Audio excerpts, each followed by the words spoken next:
Hello Libra, Sun, Moon, Rising, and Venus signs. Kamusta kayo? Sana ba'y nasa mabuti kayong kalagayan? Welcome back po sa Star Tarot. Kung bago kayo dito, welcome din kayo. Thank you sa inyong support. I truly appreciate it. God bless you all, Libra. Pauna mensahe ninyo, Hermit energy.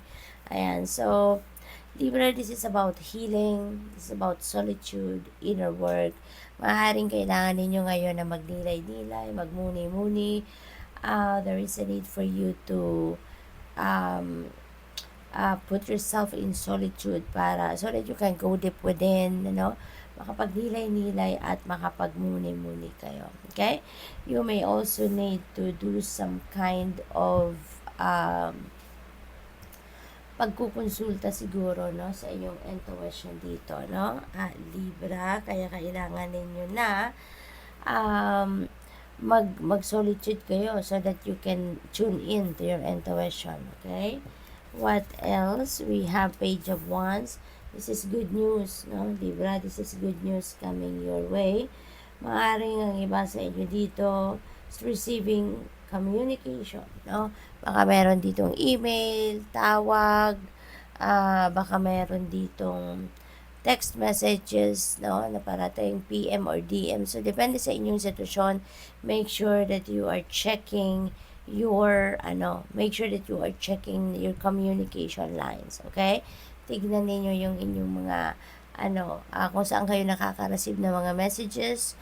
Tingnan ninyo yan, calls, no, because maybe may ma-miss kayo dyan, na natawag or kung ano pa man na correspondence, okay? And then, yung yung good news na to, it could be related to opportunities related sa trabaho or opportunity for a career or business, no? Yung ganun. And that could be related to your talents, to your skills, to your gifts, no?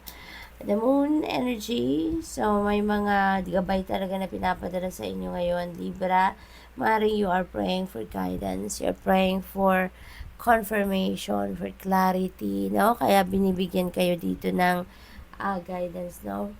Ng divine universe. So it is important for you to tune into your intuition para marinig ninyo, ma-access ninyo yung guidance sa inyo ng universe. At isa pa, mayroon din mga pinapadala sa inyong information, inspiration through your dreams. Kaya importante din na i-google ninyo ang mga ibig sabihin ng mga elemento na nakikita ninyo sa inyong panaginip. So, the day after, no, kung kayo na naginip kunyari kagabi, the following day, i-google ninyo yan, isulat ninyo kung ano pa naalala ninyong elemento ng panaginip and write them down and i-google ninyo kung anong ibig sabihin. Okay, Libra? So, what else? We have the sun. Wow, napakaganda. This is the most uplifting, the most positive energy sa buong tarot deck, Kaya, maaari din, Libra, na talagang mababalot kayo dito ng liwanag, no? The sun's going to cut through the darkness sa buhay ninyo. At kung ano man ang mga kaguluhan, ano man problema, hardships, no? Masusolusyonan mo na yan, no? You will be able to find the solutions to that. And this is also a time for success, financial success, material success, success sa pagharap sa hamon ng buhay, no? Tagumpay in any form, no? Ay maaring makamit ninyo yan sa ngayon. Vitality, physical strength also, dun sa merong mga sakit, sa mga napaghihinaan ng loob, this could also bring in an improvement, no, sa inyong kalagayan. So, napakaganda nito, Libra. The Chariot, you're moving on, no, you're moving on. There is also success na naghihintay sa inyo dito, Libra. So, you are really being surrounded with success sa ngayon.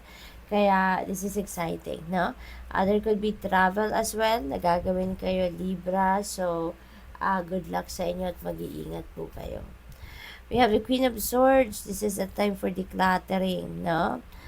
decluttering ito at panahon talaga para kayo ay maglinis ng buhay ninyo, ng sarili ninyo, kasi there are so many things, no, coming your way. There are so many newness, no, na napapasok sa buhay ninyo, kaya you need to make room, no, sa sarili ninyo para dito sa mga pagbabago na mangyayari.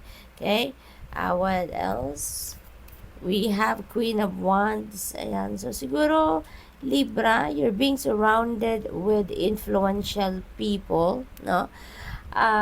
Surrounded kayo ng mga mature women, no? And they are wise, they are smart people, yung ganon. Sa Queen of Wands then, you are dito, gagawin ninyo ang lahat, no? You're going to do anything and everything in your power para ma-achieve ninyo yung mga bagay na gusto ninyong ma-achieve. Whatever it is na sinet ninyo sa isip ninyo, na gusto ninyong makamit, gusto ninyong ma-experience, gusto ninyong ma-enjoy, you are going to make sure, no, na makamit ninyo yan. Gagawin ninyo yan. You're going to be laser focused, no, hanggang sa ma-achieve ninyo yan. The Creator, this is a no answer. Maaring ang iba sa inyo dito naghihingi ng guidance or confirmation, no, from the divine. May tanong kayo and maaaring ito ang kasagutan sa inyo. It's a no. Okay?